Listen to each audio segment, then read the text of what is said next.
Olá pessoal, bem-vindos a mais uma aula da nossa disciplina de macroeconomia. Hoje vamos estudar um pouco demanda e oferta agregada, certo? Quais os objetivos da aula? Entender como a oferta e a demanda agregada elas são formadas, compreender o modelo ISLM de determinação da renda e dos juros e entender como estes modelos podem ajudar o gestor público a analisar a economia do país, Esse último objetivo vai ser em outra aula, certo? Mas o que estamos estudando a oferta e a demanda agregada, elas estão dentro da macroeconomia keynesiana, certo? E ela estuda o cerne da macroeconomia, certo? Estamos aí introduzindo a chamada teoria macroeconomia keynesiana, que tem como principal característica o papel do governo e sua política fiscal, como arrecadação de impostos e gastos governamentais, para determinar o nível do produto e da renda agregados. Essa teoria, a teoria macroeconomia keynesiana, ela foi desenvolvida em função da Grande Depressão de 1929 a 1930, que apesar de ser do século passado, da década de 20 do século passado, ela está em moda nos dias atuais. Uma teoria muito atual. E a teoria keynesiana, ela está voltada para a determinação do nível da renda nacional de equilíbrio, no sentido de que a oferta agregada, que é ali em função do preço,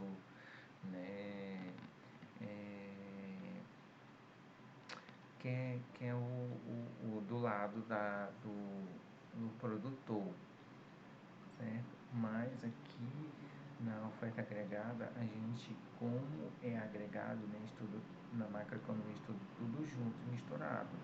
A oferta agregada é a produção total de bens e serviços da economia, ela seja igual à demanda agregada, que é ali aqueles dispêndios da coletividade com estes bens e serviços. Mas o que vem ser a demanda agregada? A demanda agregada é o resultado da soma das compras de diferentes agentes econômicos, Mas quais são as variáveis que fazem parte da demanda agregada? Gastos ou consumo privado, que são dispêndios com indivíduos, com bens e serviços, por exemplo, alimentação, vestuário, automóveis, lazer, viagens, etc. Investimento, compras de máquinas e equipamentos e edificações pelas empresas. Gastos do governo, que são dispêndios aí governamentais, com compras de bens e serviços e com o pagamento de funcionários para o funcionamento da administração pública, e as exportações, que são vendas de bens e serviços ao exterior. Ou seja, demanda agregada vem a ser o consumo mais os investimentos, mais os gastos do governo, mais as exportações. Aqui está a curva da demanda agregada. Ela, como vocês estão vendo, ela é negativamente inclinada. Ou seja, o nível de preço e a quantidade produzida são inversamente proporcionais, certo? Se a curva da demanda agregada ela é descendente, sabemos que o nível de preço e renda caminham em direções opostas, certo? E para isso existem 3 explicações possíveis. A primeira está ligada à disponibilidade de moeda, que é o efeito riqueza. Se a disponibilidade de moeda na economia permanece constante e o nível de preço cai, o poder de compra das pessoas aumenta. Se o poder de compra das pessoas aumentam, então as pessoas consomem mais, né? A segunda está ligada à taxa de juros, que é o efeito juros. O aumento de riqueza decorrente de preços mais baixos,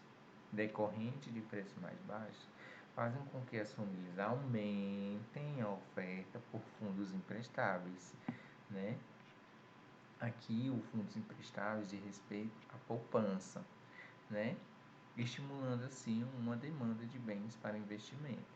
Resultado: taxas de juros caem, né? Que são basicamente o preço do dinheiro. A terceira está ligada aí ao comércio internacional, é o efeito câmbio. Com os preços nacionais caindo, os produtos importados parecem menos atrativos e o volume de importação cai.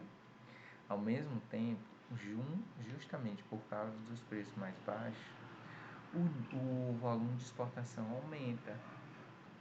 Você vende mais para o exterior. Se você vende mais para o exterior, há um aumento da exportação. Se há um aumento da exportação, há balança comercial favorável, há uma balança comercial positiva, ou seja, a balança comercial aumenta, certo? E o lado da oferta agregada, né? A oferta agregada, ela compreende todos os produtos disponíveis para venda no mercado interno, seja oriundo da produção interna, seja oriundo da produção externa, certo? Ou seja, a oferta agregada é a soma do PIB a preço de mercado, mais as exportações, certo? Em equilíbrio, oferta agregada é igual à demanda agregada, ou seja, o lado Y mais N, o lado da oferta, mais o consumo, mais investimento, mais gasto do governo, mais exportações, que é o lado da demanda, certo? Então, a demanda agregada será consumo, mais investimento, mais gasto do governo, mais exportações líquidas. Mas por que a curva da oferta agregada ela é positivamente inclinada? Né? Ela é positivamente inclinada. Assim como na curva da oferta individual também é positivamente inclinada. Ou seja, o nível de preço é igualmente proporcional à quantidade produzida. Mas quais as teorias que sustentam que essa crença de que a curva da oferta agregada é para cima, inclinamente positiva, né? Uma das teorias é a teoria dos salários rígidos. Se o nível de preços sobe acima do esperado e os salários não se alteram, o valor do real cai, certo? O que torna a produção mais atraente, né? Contratam mais. Né? Ao contrário, uma queda no nível de preços não acompanhada de redução salarial implica uma elevação do salário real, o que torna a produção menos atraente, certo? Outra teoria é a teoria dos preços rígidos, né? Uma redução inesperada nos preços fará com que os produtos das empresas com preços rígidos fiquem relativamente mais caros. Portanto, em virtude de menor demanda, sejam produzidos em menor quantidade. Ao contrário, uma elevação geral nos preços fará com que os produtos de empresas com preços fixos fiquem relativamente mais baratos. Com isso, será demandados em menor quantidade e sua produção aumentará. Aí você me pergunta, o que são preços e salários rígidos, professor? Né? Preços e salários rígidos são salários e preços que não se reduzem em resposta a, por exemplo, uma queda da procura ou da demanda, ou não sobem, né, em resposta a, por exemplo, a um aumento da procura e da demanda, certo? Isso que são preços salários rígidos. E a outra teoria é a teoria da ilusão monetária. Caso suponham que os outros preços não foram afetados, uma elevação no nível geral de preços além da esperada gerará ilusão nos produtores de que seus preços relativos aumentaram, o que estimula uma elevação na produção. Ao contrário, uma redução no nível geral de preço gera a impressão de que o preço relativo de cada empresa cai, o que leva a uma redução na produção. Mas qual o objetivo da gente estudar, né, esse modelo de demanda e de oferta agregada? É um modelo que nos permite encontrar um nível de equilíbrio de renda. Para facilitar, dividiremos a análise em 3 etapas. Excluiremos do nosso modelo o governo e o setor externo, ou seja, uma economia com o governo. Depois incluiremos o governo, certo? E, finalmente, completaremos o modelo com a inclusão do setor externo. Um modelo simples com 2 setores, tem uma economia fechada, ou seja, não tem setor externo e sem governo. Tem que estudar a função consumo. Consumo corresponde à parcela da renda destinada à aquisição de bens e serviços para a satisfação das necessidades dos indivíduos. Né? Tipos de bens: bens de consumos leves, bens de consumos duráveis, serviços. Bens de consumos leves, consumidos rapidamente, alimento, vestuário. Bens de consumo duráveis, consumidos por longos períodos, como geladeira, automóveis. E serviços, né? Corte de cabelo, educação, saúde, né? E o consumo agregado, já que a gente estamos falando macroeconomia, né? O consumo agregado é o dispêndio total de recursos na aquisição daquelas mercadorias. Divide-se em consumo pessoal, consumo do governo, né? Bens públicos. Pode haver 3 destinos para a renda, né, do indivíduo em relação ao consumo: consumo, poupança, pagamento de impostos. Renda disponível líquida, renda total deduzida dos impostos. Por exemplo, a gente recebe um salário, tem lá no nosso contra-cheque o salário bruto, o salário líquido. O salário bruto não desconta os impostos. No salário líquido se deduz os impostos, por exemplo, imposto de renda e INSS. Poupança é a decisão de não gastar do indivíduo. Quanto maior a renda, maior tende a ser o consumo.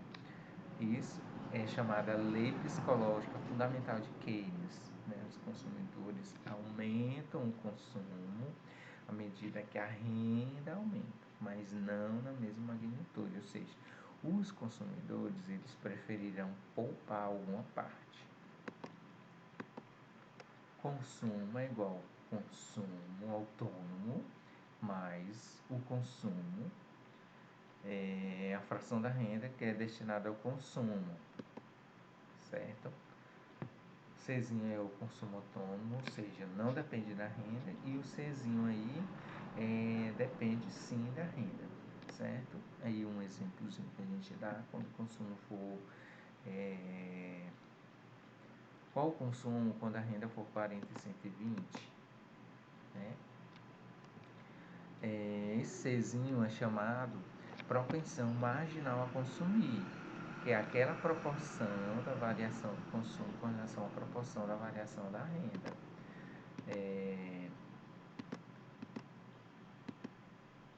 Aqui o exemplo, como eu falei, né, aquele Czinho, quando a propensão marginal a consumir ela fica 75, né, quer dizer que 75% daquela renda disponível é destinada ao consumo, certo? A razão entre o consumo e a renda total é a produção, é a propensão média a consumir. Nem toda a renda pessoal disponível se destina ao consumo e uma pequena parcela se destina à poupança. Podemos dizer que a poupança corresponde à parcela da renda disponível que não é gasta. Renda disponível é igual ao consumo mais poupança. A poupança é a renda disponível menos o consumo. Aqui do lado da poupança, da função poupança, a poupança, esse ó, é a poupança autônoma, ela não depende da renda. E esse Szinho é a propensão marginal a poupar, certo? E ela é sempre negativa. Né? Fração da renda é o S, né? Szinho, a fração da renda que é destinável ou propensão marginal a poupar, que é a razão entre a variação da poupança decorrente de uma variação na renda disponível.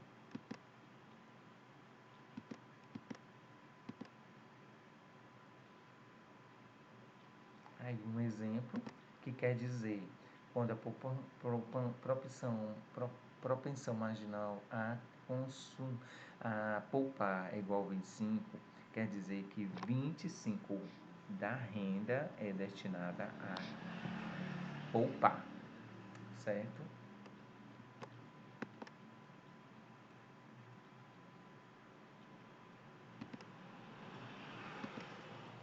Modelo simples com 3 setores, é uma economia fechada e com governo. Né? Uma economia mais realista, a introdução do governo no modelo irá afetar a determinação do valor da renda de equilíbrio de 3 formas. A compra de bens e serviços pelo governo irão alterar o valor da demanda agregada. A arrecadação de impostos altera o valor da renda disponível, que agora será diferente da renda nacional. O consumo privado passa agora a ser função da renda disponível, né, de fato, e não mais da renda nacional. Renda igual ao consumo mais poupança mais pagamento de impostos. Né? Aqui a demanda agregada, certo? Pelas equações temos aí consumo mais poupança mais pagamento de impostos, que é igual a renda, que é igual ao consumo mais investimento mais gasto do governo, certo? Ou melhor, poupança mais pagamento de impostos é igual, ou arrecadação de impostos é igual ao investimento mais o governo. Conhecendo os valores de consumo, investimento e gasto do governo, ou os valores de consumo, poupança e pagamento de impostos, acha-se o valor da renda de equilíbrio. Uma observação, a renda disponível ela é igual à renda menos o pagamento de impostos, certo? Como eu falei, o salário. O salário líquido é aquele em que você recebe descontado os impostos. E até mais.